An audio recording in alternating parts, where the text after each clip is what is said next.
tikai 88,000 oriģināls nobraukumi. Ļoti augstu stāvmašīnīte. Līdz ar to būs ļoti ērti iekāpt. Kam ir problēmas ar mugurām, vecāka gada gājuma cilvēkiem, viņi nesajutīs vispār, kā viņi iekļuva šajā mašīnā.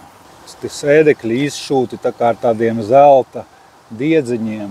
Skaista stūra tāda, protams, atpakaļ skata kamera, kas ir diezgan būtiska ekstra. Lieli spoguļi, kuros var redzēt pat, ko tu darīji pagājušajā nedēļā. Tāpat auto ir ļoti laba skaņas izolācija un sakarā ar benzīna motoriņu ļoti kluss auto ir.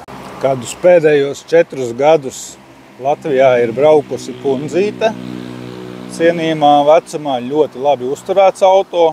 Tiltu bloķēšanas ekstra šī te poga 4VD. Tātad skatāmies, kā viņa strādā.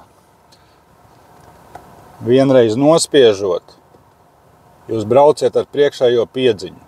Nospiežiet vēlreiz, jums jau ir pilnpiedziņa. Nospiežiet vēlreiz, un jums jau ir bloķēti tilti. Šis auto, pa cik viņš ir diezgan augsts, ar tādu caurejamību jūs crossoveri diez vai atradīsiet.